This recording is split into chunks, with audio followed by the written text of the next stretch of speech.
A dramatic shift by North Korea. It's tearing up its goal of unification with the South, a policy in place for decades. North Korea's leader Kim Jong Un also said his country doesn't want war, but won't avoid one either. So, what's behind his surprise move?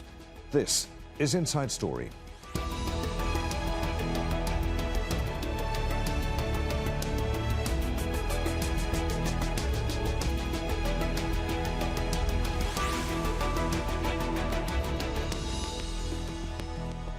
Hello, welcome to the programme. I'm Adrian Finighan. It's been said by diplomats and political figures to expect the unexpected from North Korea, but even by that measure, the keynote speech this week by Supreme Leader Kim Jong Un has come as something of a shock. Gone is the North's cornerstone principle of seeking unification with the South. That's long been part of the North's constitution, which is now to be changed. In refining its frayed and tense ties with Seoul, Pyongyang says that South Korea will now be classed as a principal enemy. So what does this change mean? In a region bristling with weaponry and military activity, including from the US and China, abrupt changes in policy by a secretive and isolated country with nuclear weapons will always be a concern. But is this just another attempt by North Korea to eke out concessions from the West and relieve sanctions, or is it a dangerous turn for the worse?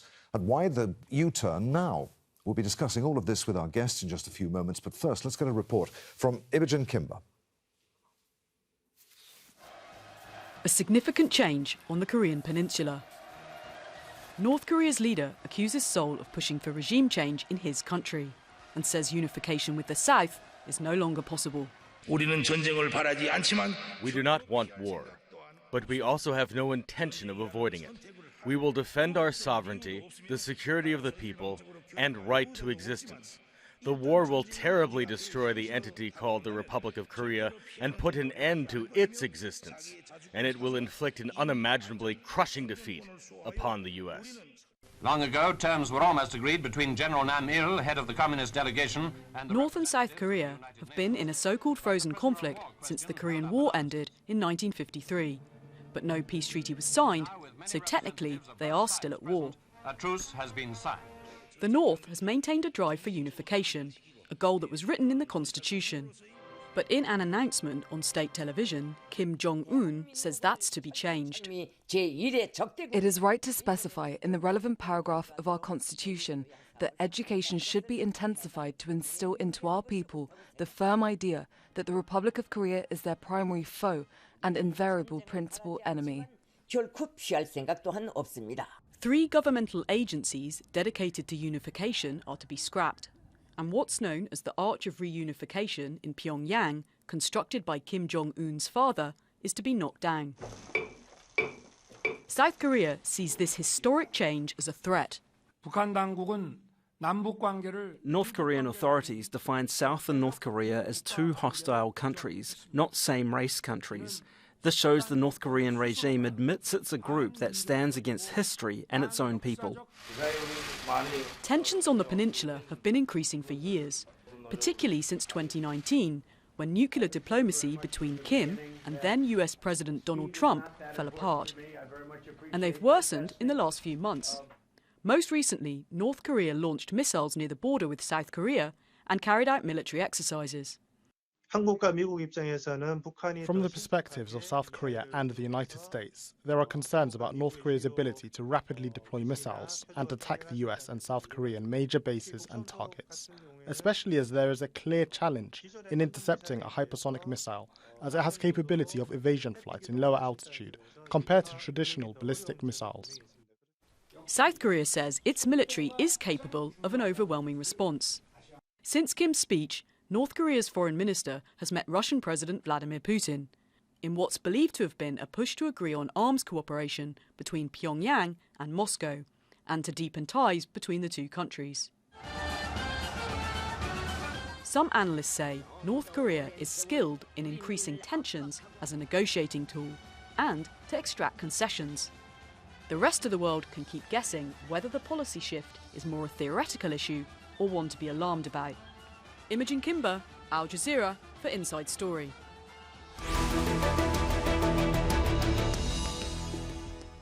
So let's go deeper into the significance and implication of Chairman Kim's apparent shift back to a war footing by declaring South Korea its enemy. We'll bring in our guests now from Evanston in the US. We're joined by Ji-Yeon, and she is a Korean historian and board member of the peace campaign Women Across the DMZ. From Seoul, we're joined by Fyodor Tertitskiy, who's a professor at Kookmin University and author of The North Korean Army, History, Structure, Daily Life. And from Beijing, Einar Tangen, a political and economic affairs specialist and senior fellow at the Taihe Institute. Welcome to you all. Let's go straight to Seoul to start. Fyodor, how dangerous a moment is this for the Korean Peninsula, and how concerned should the rest of us be? Well, I wouldn't say it's particularly dangerous. It doesn't seem that it's something which would lead to war. I would say my explanation would be Kim Jong Un is primarily addressing his internal audience, and the bellicose rhetoric is something which North Korea always does. Okay, Einar Tangen, do you agree with that? Has Kim made a strategic decision to go to war? No, I doubt that. I mean, if we're so busy sometimes trying to read tea leaves of the DPRK, which we can't see, we don't pay attention to the obvious. I mean, here's a man who's taking his daughter to work with him. You generally don't take your daughter to work if you're planning Armageddon. He's also been carefully choreographing everything to making sure that he's, in essence, going to trade reunification for peace in the end, because he wants to establish North Korea as a separate entity and make sure that his bloodline is able to succeed him. So at this point, there was never a real pathway for Korean reunification for the Kim family, because they were not going to be able to rule a North and South Korea that was united. So this seems fairly rational. I think a lot of the beating of the drum is to try to get some third party to indicate that they think peace talks should be had. And then a lot of this is just positioning in terms of leverage. Ji-Yeon, do you agree with what Einar was saying? I mean, to what extent was Kim's announcement the almost inevitable culmination of years of building tension, unprecedented though it was? How does it fit into a wider historical context? Yeah, I think it's important to remember that, or to realize that North Korea has always tried to engage with the United States and to enter the broader global community that engagement with the United States represents. And along the way, it has done a number of different things, everything from various kinds of appeasement and engagement to saber rattling. Right now, it's in a really high saber rattling phase. Kim Jong Un will never initiate war because he knows that initiating war means war with the United States. And think about the broader context of where North Korea is right now. It remains in a nutritional crisis where its people are malnourished to some degree or other. It remains in an energy crisis where you don't have enough energy to produce basic goods, you don't have enough energy to actually have its military training 24/7, the way the US military trains 24/7. North Korea is in no condition to wage war. It doesn't want to wage war. What it really wants is what it's always wanted, engagement with the US and entree into the broader global community. Fyodor, so who was the intended audience, do you think, for Kim's remarks? Was it the US, or was it aimed also at a domestic audience? I mean, is the timing of Kim's announcement significant? Well, I think it's the domestic audience primarily. I don't think it was an international statement. So the thing is, for Kim Jong Un's governance, for his regime, the very concept of unification poses an enormous threat, because if you say that South Koreans are the same people as us, the Northerners, people will start thinking, well, South Korea is a much richer place, a freer place, shouldn't we just unify with South Korea on South Korean terms? So if you put a U-turn at that, if you say, no, they're actually not like us, they're evil, they're hostile, they're the enemy, it makes all the sense. The problem is just like very many North Korean people, including most of North Koreans who are not particular fans of Kim Jong Un, are very emotionally attached to the idea of unification. So I would say it probably came to a lot of people in the North as a complete and utter shock. Because once again, you go from we are one nation tragically separated to you are the enemy and you'll never ever unify. Einar, do you agree with that? Despite the hardline tone of Kim Jong Un's remarks, does the North actually want to engage, do you think? To what extent was this then just attention-grabbing bluster aimed at forcing a change in attitude from the US and South Korea in particular? Well, if that was the aim, I don't think it was achieved. This is not about U.S. or South Korean attitudes. I agree with my colleague when he says this is for the domestic audience primarily. But keep in mind, this issue about reunification was the stumbling block to any kind of peace treaty actually being done, because they couldn't figure out how it could be done that would be acceptable to the Kim family. So you remove that, you say they're the enemy, we're our own country, we're going to take care of our own. It's very easy. You can see it quite clearly what he's doing, and he's signaling to the international community as well that he's ready to do something. Remember this, and I agree with my other colleague in the United States, they are in dire economic circumstances. Their economy has been shrinking. They do not have enough, to mount a huge offensive or anything like that. All they have is their nuclear weapons, the threat of them. But if they were to use those on South Korea, it would mean the obliteration of Pyongyang and probably a few other cities there. It's just not an acceptable, viable option if his real intent is to pass on his powers to his children. Ji-Yeon, okay, so we're beginning to get into the reasons why Kim Jong Un may have made the remarks that he did. I mean, it's not unusual for relations to blow hot and cold, but these remarks were unprecedented, weren't they? I mean, how will South Korea react to them, do you think? Well, South Korea has already reacted to the North from the moment that the new president, Yoon Suk-yeol, took office. He announced a foreign policy initiative in which he said that engagement with the North would no longer be any kind of priority for the South, but rather aligning with the U.S. on global engagement goals would be the South's priority. And what that signaled to the North was, we no longer care about engaging with the North. So what Kim Jong Un has come back with is, well, if you don't care about engaging with us, we'll go one step further. We don't care about engaging with you. In fact, we're not going to care about unification any longer. And we're going to say that, as we were during the war, we are enemies. So it's very much a game of up the ante, but to a large extent, at least from the side of the North, it is a rhetorical game more than it is a game backed up by any kind of resources or ability to actually act. Fyodor, as we heard in Imogen's report at the beginning of the program, since Kim's remarks, North Korea's foreign minister has been to Moscow and met with Russia's President Vladimir Putin. What are we to make of that?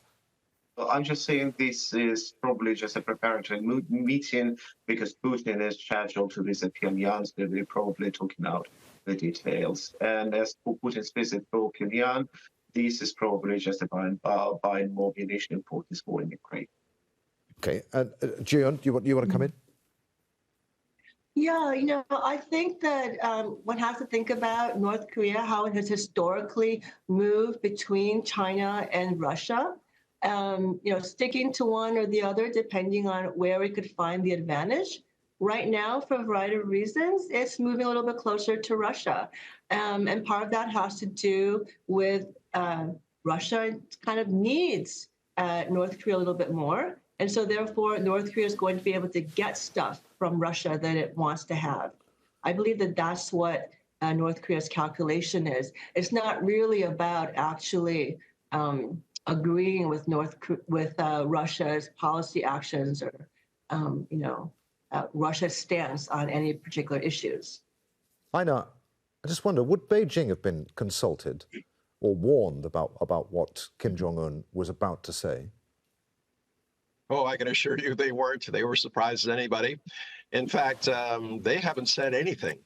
There was a report in South China Morning Post, but other than that, there has been complete silence by the domestic press. I have not been contacted about any shows that they want to do on this issue. They are, as usual, looking over the situation and trying to figure out exactly what it means. In terms of my colleagues' comments, though, I agree, improved relations with Russia, but also declining U.S. hegemony. I mean, especially over currencies. You see countries going in different directions. This gives some economic breathing space, or at least some light at the end of a very dark tunnel for North Korea. They have substantial resources. They'd like to get them out. If they can get them out through Russia and then through other means, they would be very happy to do that. So, but neither has the U.S. Keep that in mind. There's been no reaction really from the U.S. It's been a number of days. The closest they got to it was just a diplomatic message that they had met with people in South Korea the day before yesterday. But they had no policy or no statement on it. So, as I said, people are just kind of waiting and watching and seeing exactly how this falls out.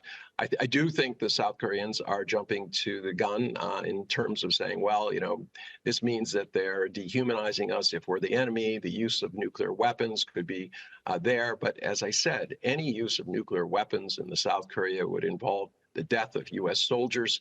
If that happened, there's no question that there would be a nuclear response from the U.S., and that would be overwhelming for the DPRK. Now, how would you describe the state of relations right now between Beijing and Pyongyang? How does Beijing view North Korea? From my perspective, a problem child. They are not happy with the idea of a nuclear North Korea because it sets off the specter of a nuclear arms race. But South Korea, Japan are easily, they have the technology to come up with their nuclear weapons within weeks, if not hours. Then you have, Malaysia, Indonesia, specter, even maybe Vietnam, saying that they also want them to protect themselves. This would not be to Beijing's benefit. They want to have an area of peace, relative to stability, and also having the specter of a country that could possibly fail. The economic situation are dire. You could have, large numbers of refugees, economic refugees, pouring over the border.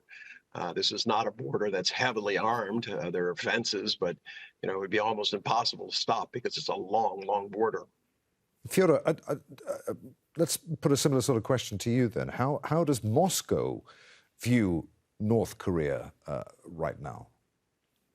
Well, traditionally, Moscow has been viewing North Korea as a state in the Chinese state sphere of influence. So they only engage in it on a rhetoric level. Lots of talks and not real trade. Like for 2022, the trade balance between the two countries was actually zero.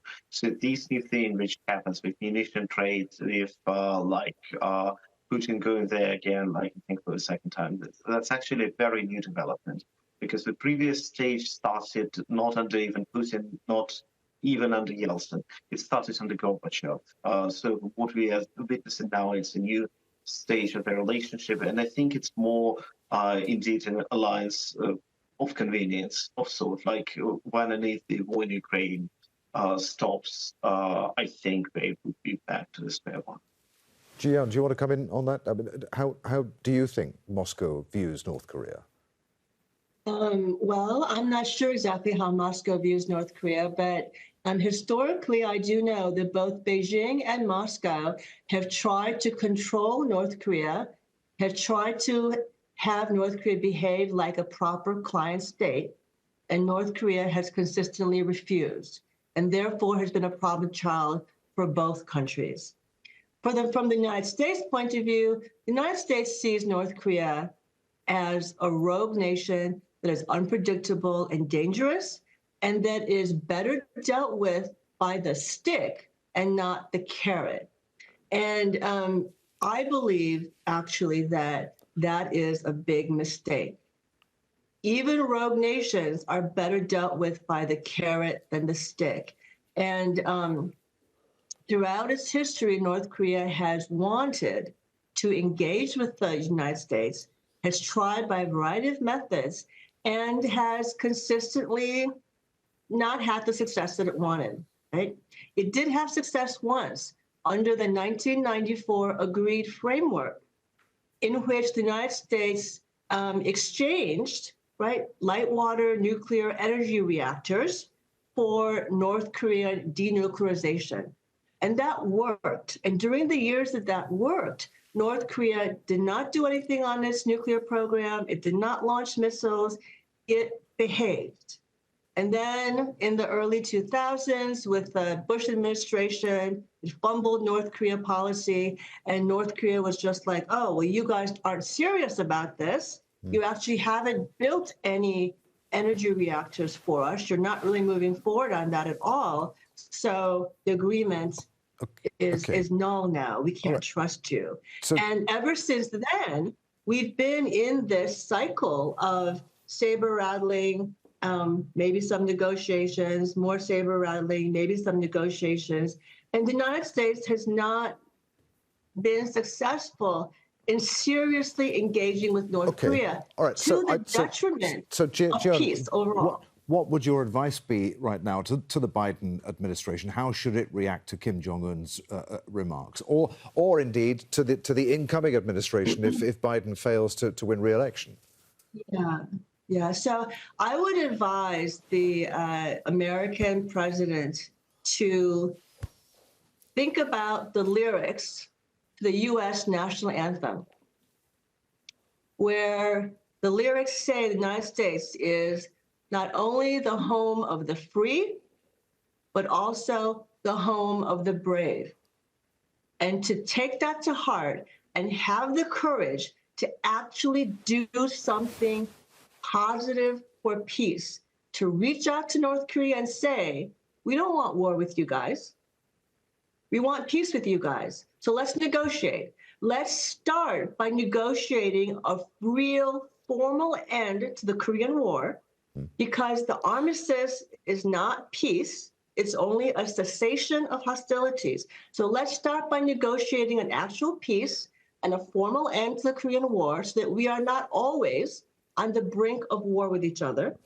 And then let's move from that to normalizing relations so that we can actually have peace. And then the United States can push North Korea on every issue that it's concerned about. Denuclearization, it can push North Korea. In fact, it won't have to push North Korea. Once there is a formal end to the Korean War and normal relations, North Korea has no incentive to continue with a nuclear program. We can push on human rights violations, et cetera, et cetera. Let's put a question to Einar. I mean, do you agree with what Ji-Yeon was saying there? That ultimately, I mean, despite we talked about the domestic reasons, the domestic audience that he was addressing, but ultimately he was attempting to eke out concessions from the West and relieve sanctions. That's what this is all about. It's just it's another step on the long road that he's been treading since that 2019 summit with Donald Trump in Vietnam. Well, the 2019 summit was not his finest hour. He, from his point of view, lost a lot of face. Another instance, just like during the Bush administration, where they lost faith in the United States. I think it's much simpler, and that what the great powers should be doing is to jointly convene a peace conference. It would be naive to think, after all these years and sacrifices, that North Korea is going to give up its nuclear weapons. That is already de facto, but bringing about peace, recognizing them as a separate country, that would go a long way to diffusing the situation. These territorial issues can be solved. But the idea of reunification was always something that was in the clouds, not necessarily something that could be achieved on the ground. Fyodor, having described South Korea as top-class stooges, do you also think that he was attempting to diminish South Korea's regional power, basically hop, skipping and jumping over them to move toward direct talks with the US? Well, I would say it was more like, as I said, a message to internal audience. If you wanted to diminish South Korean power somewhere, it would be South Koreans' symbolic power over the North Koreans' people's imagination. They have been talking to the United States. They had summits with Donald Trump. All these talks ultimately resulted in nothing. It's been they just developed these strategic weapons to Pyongyang, and I don't think anything would happen if we would sign a peace treaty. I actually think that while the Kim family is in power in North Korea, nothing will fundamentally change in the relationship between the countries or inside North Korea. All right. Ji-Yeon, I've got about a minute left on the programme. Despite the dramatic shift by North Korea, the shock of what Kim Jong Un said in that speech, are we right to think that actually this is nothing more than Kim Jong Un being Kim Jong Un? It's another step on the road, and there's nothing really to worry about. We're not going to see war on the Korean Peninsula anytime soon. Yeah, I don't think we are. I think it's actually much more likely that there will be some kind of a nuclear accident simply because somebody made a mistake, not because anybody actually intended to. And I find that even scarier. Okay. Einar, do you want last word to you? Do you agree? Yeah, look at the timing of this. The U.S. is preoccupied in Gaza and Ukraine.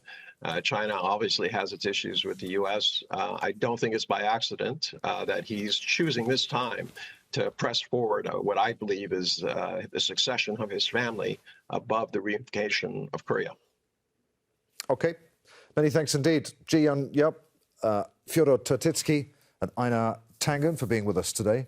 And many thanks to you for watching. You can see the programme again at any time by going to the website at aljazeera.com. For further discussion, join us at our Facebook page. You'll find that at facebook.com/AJ Inside Story. And of course, you can join the conversation on X. Our handle there is at AJ Inside Story. From me, Adrian Finighan, and the team here in Doha, we'll see you again. Bye for now.